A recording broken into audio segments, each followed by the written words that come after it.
এই টিম দেবো না, 4 জায়গা নিয়ে বাবা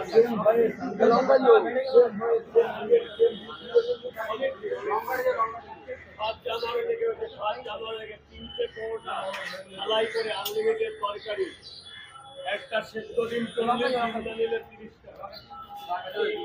কে করতে কি হবে করে রাখ, ভালো করে